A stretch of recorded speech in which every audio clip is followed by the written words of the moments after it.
Israel intensifica los bombardeos mientras tanques y soldados israelíes llegaron hasta las afueras de la ciudad de Gaza este lunes.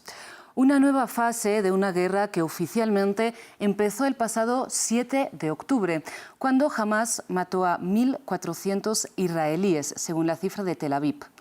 Desde entonces, en poco más de 3 semanas de ataques contra la Franja de Gaza, de donde no pueden salir más de 2 millones de civiles, Israel ha matado a más de 8.300 palestinos, de los cuales más de 3.000 eran menores, según informa el Ministerio de Salud de Gaza.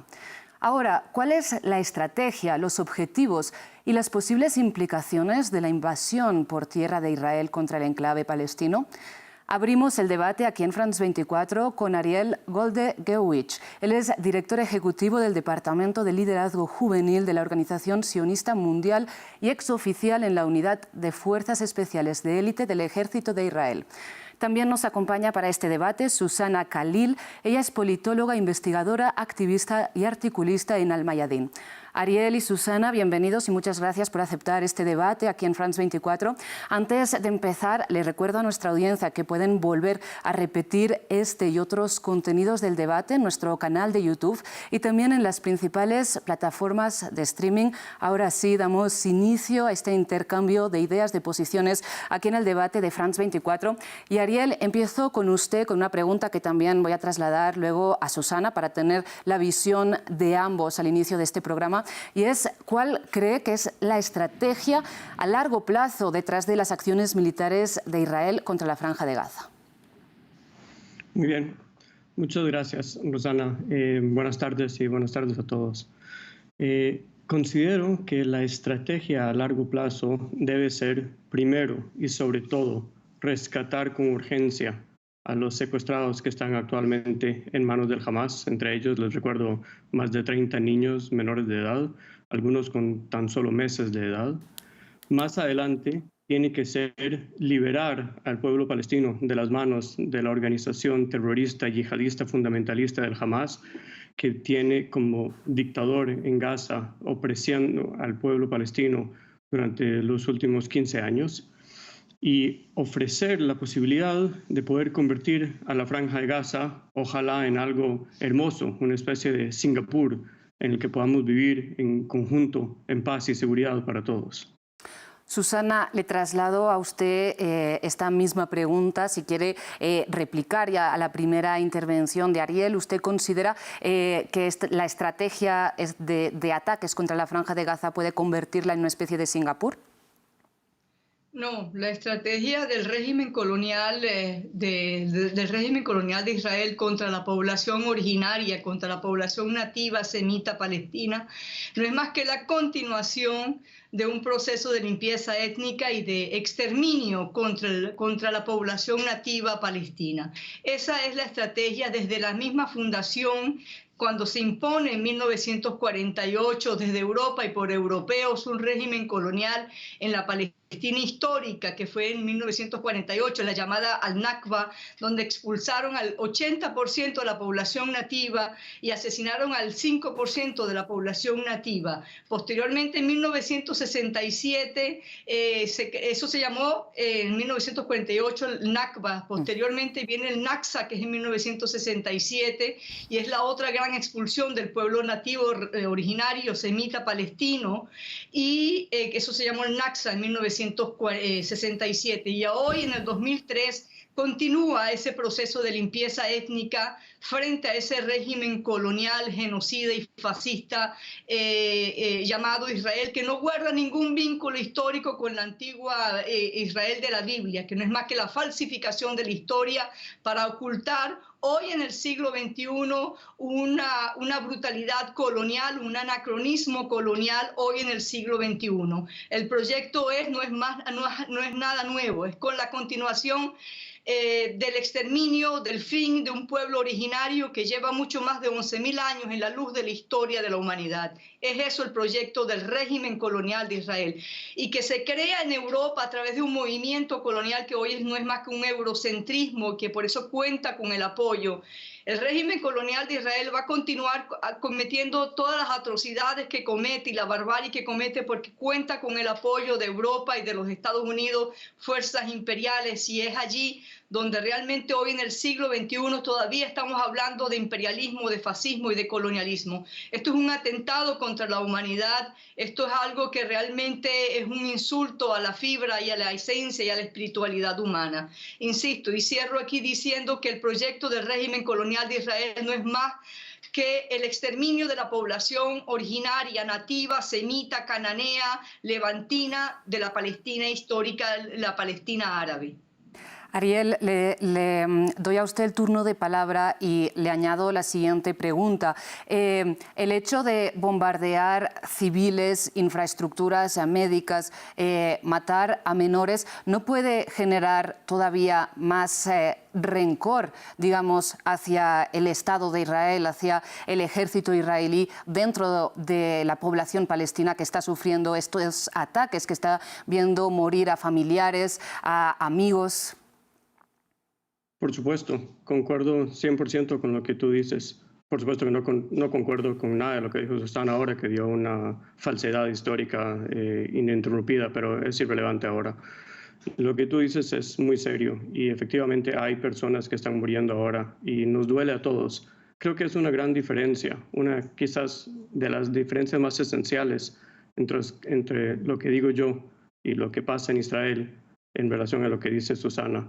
Porque cuando muere un palestino, en Israel no se festeja. Tú no ves a la gente saliendo a la calle repartiendo dulces y aplaudiendo y festejando, como lo hacen los de Gaza, los del Hamas, cuando decapitan a niños o se violan a mujeres, o toman a una madre embarazada y le sacan a su bebé en su frente mientras ella está aún viva y lo apuñalan en su presencia. Y ellos salen a festejar estas acciones. Ariel, permítame que maticemos un segundo lo que usted comenta, porque en las últimas semanas se ha viralizado, sin ir más lejos, en redes sociales, los videos de algunos israelíes. Por supuesto, no vamos a considerar que eso sea una acción o una opinión generalizada, pero haciendo mofa del sufrimiento de la población palestina bajo ataque en la Franja de Gaza. Y esto ha salido publicado en medios reconocidos alrededor del mundo. También le pido que si no está de acuerdo con algo de lo que ha dicho Susana, lo exprese libremente. Por supuesto, como te estoy diciendo, nosotros avisamos antes de atacar. Fíjate qué interesante, ya hace 2 semanas que venimos avisando que vamos a atacar a la zona norte, solicitando a la gente de Gaza que muevan a la zona sur.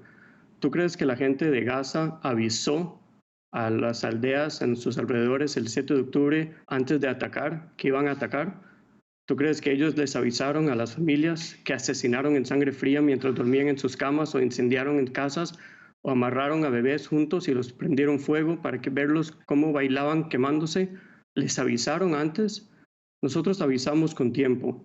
Les avisamos que vamos a ir a buscar a nuestros secuestrados y vamos a ir a buscar a los culpables de estas atrocidades, por lo que solicitamos a todos los civiles, a todos los inocentes, y créeme, creo en lo que tú dices, no todo el pueblo palestino son mis enemigos. Es de más, no todo el pueblo iraní ni el pueblo libanés, ninguna persona por su fe o por el nombre que tiene en su pasaporte, la nacionalidad o el lugar donde nació, no lo hace ser mi enemigo. Estas personas no son mis enemigas. Las personas que son nuestros enemigos son las personas que fueron capaces de realizar algunas de las atrocidades más duras que ha visto la humanidad desde que hay historia. Nosotros vamos a ir a salvar, a rescatar a los secuestrados. Y si el Hamas, que tiene ahora estos secuestrados, quisiera proteger a su población, le interesaría un poco. Primero, no estarían haciendo sus cuarteles de guerra debajo de hospitales, pero segundo, podrían perfectamente liberar ya a los secuestrados y las cosas terminarían. Te recuerdo que esto no lo iniciamos nosotros. El 7 de octubre fue un ataque no provocado del Hamas. Nuevamente, no estoy diciendo de todo el pueblo palestino, del Hamas. Y el Hamas es el que tiene que pagar y es el responsable por todas las acciones. Te pregunto a ti, ¿Qué creían ellos que iba a pasar? Es decir, ellos llevaban más de un año planeando este ataque, hicieron un planeamiento estratégico extraordinario, sabían exactamente dónde ir, llevaban mapas muy detallados, sabían todo.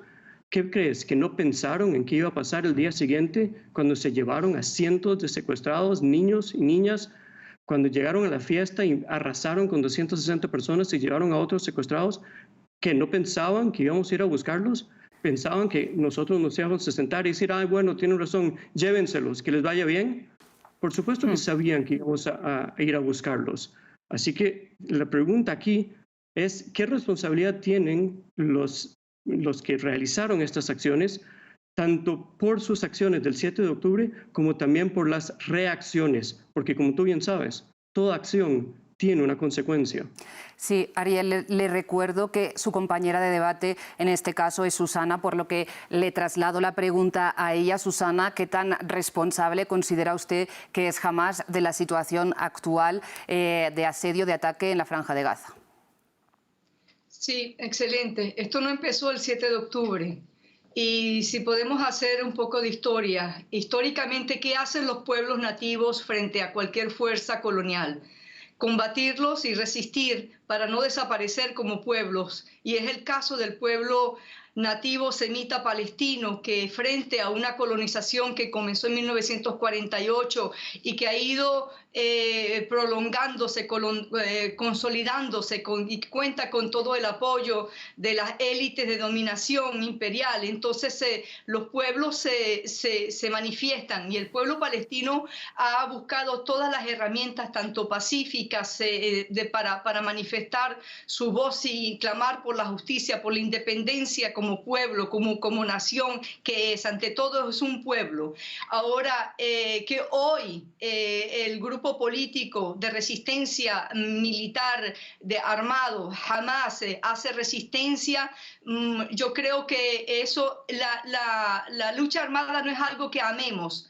Quisiéramos que no fuera a través de la lucha armada, pero los pueblos son ellos los que deciden, porque ante tanto abuso, tantas atrocidades, crueldades, actitudes déspota y fascista de este régimen que busca el exterminio, tanto lento y programado contra la población nativa, vemos cómo el grupo de Hamás se ha levantado en armas a luchar por su pueblo y a resistir, porque es un pueblo que rehúsa desaparecer como pueblo nativo, como pueblo originario frente a esa obscenidad hoy en el siglo XXI, que es el colonialismo, ese Israel que se impuso desde Europa y a través de europeos, que han falsificado la historia y no buscan hoy más que hacer desaparecer al pueblo originario, el pueblo nativo, un pueblo que lleva, insisto, mucho más de 11.000 años en la luz de la historia de la humanidad. Vemos, por ejemplo, cuando están bombardeando un pueblo, que los están bombardeando, y vemos cómo festejan familias con niños. Gaza ya es un cementerio. Podemos mostrarle los videos de incluso las mismas gente de lo que se llama el gentilicio israelí, que es colonial. Ellos mismos difunden esos videos de festejo donde están aniquilando, están matando, cuando están mutilando a seres humanos, vidas humanas. Un pueblo que lo único que está clamando es el derecho a existir como pueblo, un pueblo nativo, un pueblo originario. Y atención, esto no es un conflicto religioso como siempre han querido ocultar, para ocultar la colonización. Es una vergüenza, es un horror y es un terror. ¿Cómo es posible que hoy, en nuestro siglo XXI, aún estemos hablando de colonialismo? Colonialismo hoy en el siglo XXI. Eso es lo que es ese régimen colonial de Israel que se impuso en 1948 sobre las bases del genocidio, las masacres, la negación y la supremacía. Entonces estamos ante un acto de inmoralidad, de inhumanidad, y es por esto que la gente sale, porque anteriormente no habían estos videos donde la gente podría ver las imágenes de horror y de terror. terror, esto es un insulto contra la fibra humana, contra el espíritu humano, insistimos. Yo no lo voy a ocultar, yo no voy aquí a culpar, el pueblo palestino no es víctima de Hamás, no, eso es una falsificación, eso es una gran mentira. Yo no soy afecta personalmente a Hamás, pero de allí a decir que el culpable de esto es Hamás, no, porque Palestina forma parte de una diversidad política y ahí existen una gran insisto, diversidad de política, y ellos hoy están luchando a través de la lucha armada, no, y están luchando por la liberación del pueblo árabo-semita nativo palestino. Aquí se quiere demonizar a Hamás y aquí incluso es horrible como muchos medios, esas corporaciones mediáticas que se han convertido en una dictadura mediática y en casi una inquisición mediática cuando dicen el conflicto entre Israel y Hamás. No, esto no es primeramente una guerra, esto es un genocidio contra un pueblo originario, un pueblo nativo que hoy en el siglo XXI lucha, insistimos, contra un yugo, un anacronismo colonial hoy en el siglo XXI. No, esto no es la culpa de Hamás, esto es la culpa del fascismo, es decir, del colonialismo israelí. Susana, gracias por su intervención, y para volver a encauzar un poco esta conversación en lo que ha venido pasando en los últimos días, quisiera enmarcar sus comentarios, los de ambos, en unas palabras que ofreció el secretario general de Naciones Unidas, Antonio Guterres, la semana pasada al respecto de lo que está sucediendo. Escuchemos. Es importante reconocer también que los ataques de Hamás no ocurrieron en el vacío. El pueblo palestino ha sido sometido a 56 años de ocupación asfixiante. Han visto sus tierras constantemente devoradas por los asentamientos y plagadas de violencia. Su economía asfixiada. Su gente fue desplazada y sus hogares demolidos. Sus esperanzas de una solución política a su difícil situación se han ido desvaneciendo. Pero los agravios al pueblo palestino no pueden justificar los atroces ataques de Hamás, y esos atroces ataques no pueden justificar el castigo colectivo del pueblo palestino. Ariel, le doy a usted la palabra y quisiera preguntarle por si ahora mismo no estamos escuchando, incluso por parte de la Unión Europea, que no ha pedido un cese el fuego, pero sí que está insistiendo en la necesidad de volver a encauzar el diálogo para llegar a una solución de dos estados. Antes del escenario en el que nos encontrábamos, ¿se había dado por hecho o la comunidad internacional, digamos, se había resignado al status quo? Correcto. Lamentablemente nos ha sido muy difícil progresar con el tema en dos estados. Lamentablemente lo digo porque sigo creyendo fuertemente que el pueblo palestino no es mi enemigo. Sí, a diferencia de aquí mi colega Susana, que insiste que esto es un tema de colonialista histórico y vas a seguirla escuchando hablar del 48 y el 67 y miles de años atrás. Lamentablemente, en lugar de hablar del presente y del futuro, pero por supuesto que seguro han visto en todos los videos y incluso en las cámaras GoPro de alta resolución que llevaban los terroristas cuando entraron el 7 de octubre a Israel, cuando los terroristas están a punto de explotar o de matar o de asesinar a alguien, por lo general se les escucha dar un grito. No sé si han tenido la oportunidad de escuchar ese grito, pero lo que gritan es Allahu Akbar. Allahu Akbar. No gritan por la independencia de terreno, colonialismo, liberación, no. Esto es un tema religioso y que nadie les diga lo contrario. Toda persona, estudios académicos, todo el que quiera imaginarse que no está viendo esto, vive quizás en otro planeta. Pero esto es un tema religioso porque si no, no estarían gritando Allahu Akbar. Entonces, discrepa que, digamos, la línea política que ha llevado Israel, que ha acentuado los repetidos gobiernos de Benjamín Netanyahu, hayan llevado la situación al extremo en el que está ahora mismo. Sí, efectivamente, yo soy un creyente de la democracia. Israel es un país democrático, liberal, progresista.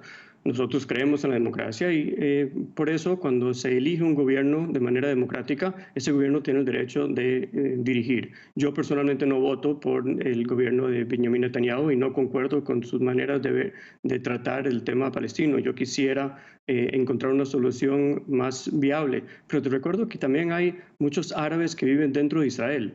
Te recuerdo que hay árabes jueces en la Corte Suprema, médicos, policías, son parte de nuestra sociedad y tengo muchos amigos que lo son. Es decir, por supuesto que no hay judíos dentro de Gaza, ¿sí? Bueno, ahora sí, los soldados y los secuestrados. Pero si se habla algo de genocidio, tiene un poco de falta de lógica el hecho de que con el pasar del tiempo la cantidad de palestinos y árabes israelíes va creciendo. Si fuéramos a hacer genocidios, no lo estamos haciendo muy bien. Sí. Pero bueno, eso no es el punto. El punto es que nosotros buscamos la paz. Se trata de una sociedad liberal democrática que busca el progreso. Por eso es que Israel, seguro lo podrán ver y es indiscutible, es uno de los países más avanzados a nivel mundial, con una economía fuerte, el país número uno en el mundo con startups, unicornios, un país que su gobierno invierte en su infraestructura, en su educación y en su progreso social, sin importar su religión, credo, género y demás. Ojalá el pueblo palestino tuviera un gobierno que se preocupe por el pueblo palestino y que se dedique al bienestar de ellos. Pero seguro sabrán, y me imagino que Susana concordará también, de que el pueblo palestino, incluso en la autoridad palestina en Judea y Samaria, le pagan a las familias de los terroristas una suma mensual de acuerdo a la cantidad de judíos que mató. Es decir, hay todo un ministerio dentro de la autoridad palestina y por supuesto que también dentro de Gaza y el Hamas, que entre más judíos mates, más dinero recibes. Ese es el mensaje que educan a sus hijos. Les puedo asegurar que en Israel el mundo es diferente. Nosotros creemos en la vida, creemos en el progreso y rezamos para que encontremos una manera de poder convivir en paz y seguridad con nuestros vecinos. Porque, Ariel, respecto a lo que usted mencionaba, lo que tampoco podemos obviar es que, si no me equivoco, fue en 2018 que Israel se definió a sí mismo como un Estado judío, ¿no es así? Por otro lado, quisiera avanzar en la cuestión del gobierno que tiene Israel en estos momentos. Hablamos de Benjamin Netanyahu y su forma de estar llevando a cabo, dirigiendo esta guerra y con qué respaldo cuenta dentro de la sociedad. Estamos viendo que quizás las familias de los rehenes son la voz que está llegando más lejos a nivel internacional pidiendo un cese el fuego. Le pido qué tan influyentes pueden ser estas voces respecto a lo que termine haciendo el ejército de Israel. Yo personalmente creo que un cese de fuego no ayudaría al progreso de la liberación de los secuestrados. Pues los secuestrados, niños, ¿sí? Te recuerdo, se llevaron bebés de tan solo semanas, que algunos mataron, algunos quemaron en vida y algunos se los llevaron. Esos bebés que están ahora, quién sabe dónde y qué les están haciendo, no son fichas para jugar en un tablero de ajedrez. Se los llevaron.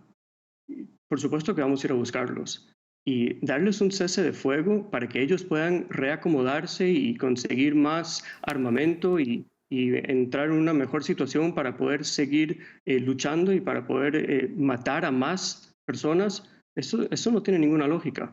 Nosotros tenemos que entrar lo antes posible, de la manera más rápida posible, con el objetivo, como te digo, el objetivo principal es rescatar a los secuestrados. Además, el objetivo es liberar al pueblo palestino del régimen yihadista, terrorista, fundamentalista, islámico del Hamas. Y por supuesto que buscamos limitar al máximo el daño a los civiles dentro de Gaza. Y por eso es que avisamos con semanas de anticipación a dónde vamos a ir. Te recuerdo que cuando Rusia entró a Ucrania, los ucranianos huyeron, los civiles ucranianos huyeron a Polonia y en Polonia se armaron carpas enormes de refugiados. Y cuando hubo una guerra civil en Siria, los sirios huyeron a Turquía y en Turquía se armaron grandes carpas, ciudades enormes con millones de personas para refugiados. Perfectamente podríamos en la zona de Sinai, en Egipto, actualmente abrir temporalmente una ciudad para los refugiados, para que no tengan que estar presentes. El problema es que el Hamas impide que huyan Incluso se han visto en las imágenes que el Hamas no permite que la gente de Gaza viaje del norte al sur, los obliga a quedarse en sus casas, porque el Hamas los usa como escudos humanos. Por eso es que ellos ocupan sus cuarteles de guerra en las partes debajo del hospital o en escuelas. ¿Qué lógica tiene eso? En serio, ¿les parece lógico que un equipo militar terrorista ocupe a un hospital? ¿Eso es el objetivo de un hospital? Ariel, le traslado lo que usted está comentando a su compañera Susana. En su opinión, ¿cuáles van a ser las consecuencias para la población civil de la Franja de Gaza de un aumento de la ofensiva israelí que pase por una invasión terrestre?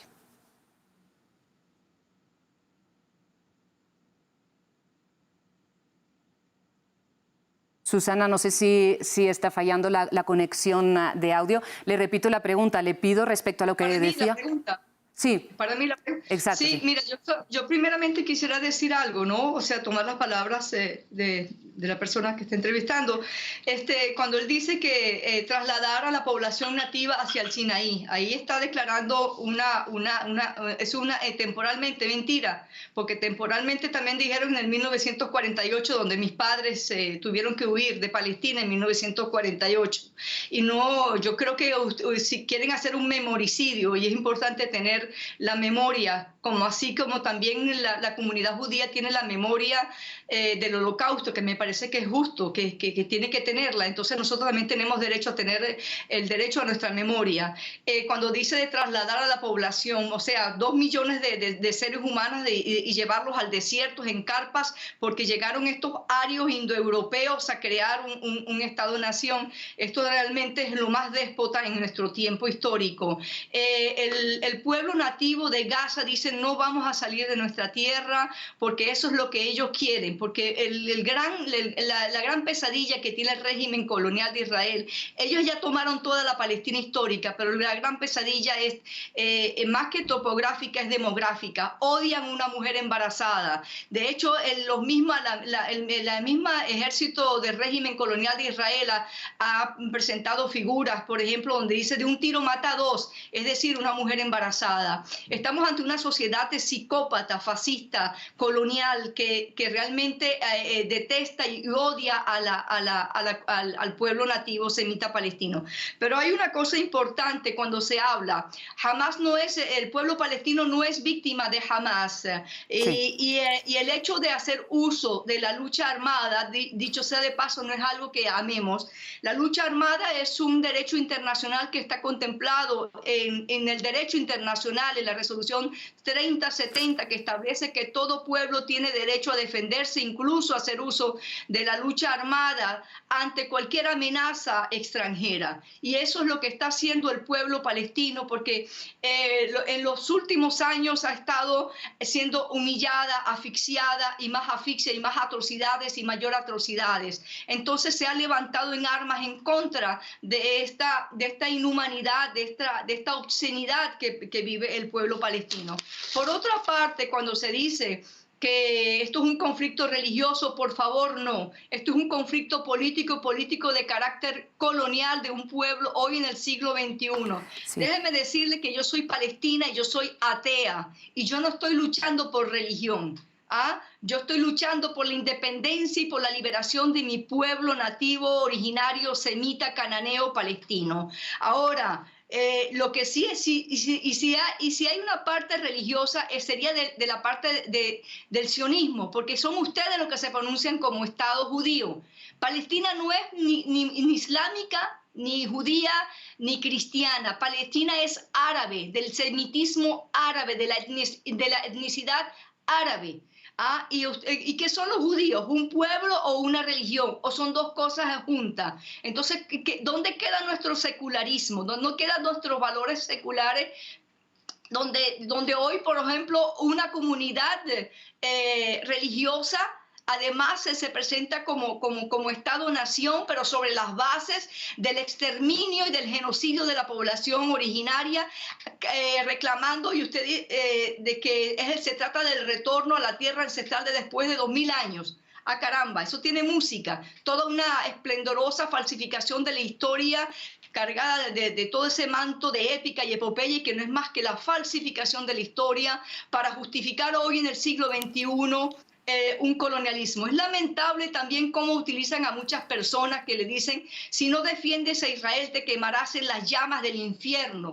A mucha gente de buena fe. O sea, todo ese oscurantismo hoy en el siglo XXI. O sea, yo creo que esto es contrario a cualquier espíritu de amor y de liberación y de justicia, que es en dado caso lo que debería ser si es Dios. Entonces, yo creo que aquí insistimos, esto es un conflicto de un pueblo originario, un pueblo nativo que está luchando contra esa obscenidad y contra ese horror que se llama Israel, que no guarda ningún vínculo con la antigua tribu de Israel, porque el pueblo palestino no solamente le han tomado su tierra, sino que le han tomado también su historia. Y esto es un único en la historia del clásico colonialismo. Y esto ocurre porque ese colonialismo no viene de un pueblo, sino de un movimiento que es el sionismo, que busca convertirse y se disfraza en pueblo. Si ustedes quieren buscar el antiguo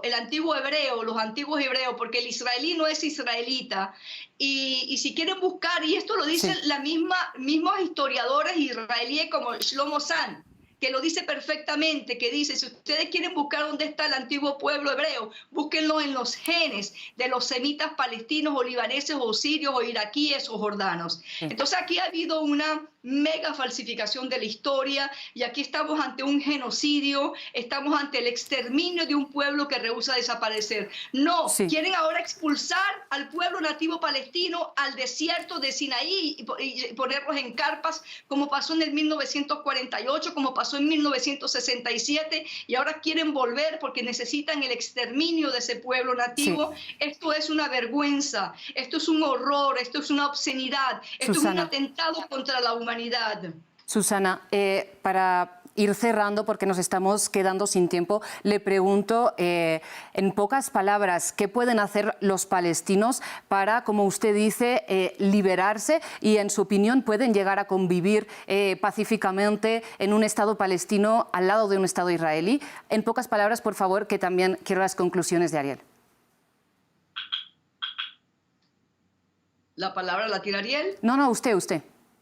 Sí, mira, yo creo que debemos descolonizarnos, y que no podemos trabajar en función de un eurocentrismo, de una agenda eurocentrista. Yo creo en la liberación del pueblo originario, del pueblo nativo palestino. Yo creo es en eso. Yo no acepto el colonialismo hoy en mi siglo XXI. Yo quiero ser hija de mi tiempo. No podemos aceptar el colonialismo ni ninguna modalidad de colonialismo. Yo creo en la liberación del pueblo nativo, semita, cananeo, levantino, palestino. Y creo que toda esa población que porta el gentilicio colonial israelí pasaría a ser ciudadanos palestinos. Incluso yo considero que cualquier ciudadano del mundo que desee ser palestino, que aplique para ser también ciudadano palestino, como mucha gente aplica para ser italiano o argentino o mexicano. Entonces es eso, que no sería un Estado segregacionista, sino un Estado-nación para cualquier pueblo del mundo. Yo lo que creo que hay que abolir ese colonialismo y todas las modalidades y los disfraces de colonialismo que se pretende hacer. Y es eso. Y ya basta también de ese chantaje obsceno, que cuando uno se pronuncia contra el sionismo, a uno lo estén crucificando de antijudío. Eso es una falta de respeto, porque yo ante todo soy como árabe, y es una falta de respeto para un árabe que le digan que es antimusulmán o anticristiano o antijudío, cuando eso forma parte de su orgullo, porque el monoteísmo judío, cristiano, musulmán es una herencia de nuestro ancestro semítico. Entonces yo creo es en el fin del colonialismo.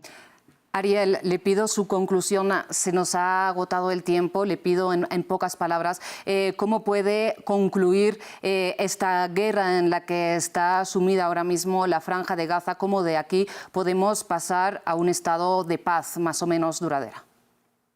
Claro que sí. Como viste, Susana fue incapaz de un solo comentario negativo en contra del asesinato de 1.400 personas y secuestro de 230. No, Es muy simple, sí, al final de cuentas es muy simple. Si los que realizaron las atrocidades del 7 de octubre son criminales o son héroes, ¿sí? Esa es la única decisión que todo el público, el oyente, tiene que decidir hoy. Si creen que personas que son capaces de decapitar bebés son héroes, muy bien, estás del lado de Susana. Ariel. Si tú crees que son criminales, entonces estás conmigo y nosotros juntos vamos a llevar adelante una solución, para responder tu pregunta, una solución en la que podamos vivir en paz y seguridad. Ariel. Como les dije al principio, quisiéramos que fuera Singapur en Gaza. Si el Hamas, en lugar de invertir todo el dinero que ha recibido de todo el planeta, de la Unión Europea, de las Naciones Unidas, de Qatar, de Estados Unidos, los hubiera estado invirtiendo en el progreso de la población, entonces perfectamente podríamos tener una sociedad progresiva y pujante. Pero como lo invierten en túneles y en armamentos, lamentablemente generan un lavado de cerebro en el que los jóvenes de Gaza creen que asesinar a bebés es ser héroes. Ariel, muy rápidamente, ¿hasta dónde puede Israel llevar esta ofensiva bajo la mirada de la comunidad internacional que cada vez está hablando de mayor posibilidad de que se estén cometiendo crímenes de guerra? Lamentamos mucho cualquier crimen de guerra, pero el crimen de guerra número uno es secuestrar a bebés. Aquí comenzamos con eso. En el momento que logremos salvar y rescatar a todos aquellos que están secuestrados actualmente en Gaza, las cosas van a ser muy diferentes. Pero hasta ese momento tenemos que seguir adelante. No podemos permitir que bebés, niños, jóvenes sigan estando bajo el dominio de terroristas que los están torturando en este momento en la Franja de Gaza. Nadie permitiría eso y te aseguro que las personas que realizaron estas acciones sabían perfectamente que el día después iríamos a buscarlos. Ariel, ya son más de 3.000 niños muertos en Gaza por los ataques del ejército israelí. Susana, muy rápidamente, 30 segundos, usted quiere responder antes de concluir. Es una gran mentira realmente de que se ha decapitado a niños. No hay prueba de ello y eso no es la acción. Aquí que sí han decapitado niños y déjeme decirle que me tiene que doler la muerte de cualquier parte, porque al fin y al cabo es la condición humana la que está en juego. Pero si aquí han decapitado y han destrozado vidas, lo estamos viendo. Y ya no pueden ocultarlo como lo ocultaron en 1948 y en el 1967. Ya no lo pueden ocultar. Aquí sí están decapitando y están estrangulando y están destrozando vidas humanas. Es el régimen colonial de Israel, es el régimen fascista, que es el más poderoso fascismo que estamos viviendo hoy en la humanidad. Estamos ante las tinieblas del peor fascismo de la humanidad hoy en nuestro tiempo histórico. Ese régimen colonial de Israel es un régimen que atenta contra la humanidad de cometido de hecho, voy a terminar con esto. Sí, Susana, termine, por favor. Una vez lo dijo en su memoria, lo más que me preocupa es el nacimiento de niños palestinos. Imagínate la monstruosidad de esa sociedad psicópata que es el régimen colonial de Israel. Susana, nos toca interrumpir, ya llegamos al final del tiempo con el que disponíamos para esta emisión. Ariel y Susana, muchas gracias por haber compartido sus análisis, su debate aquí en France 24. Sigan con nosotros, ya regresamos.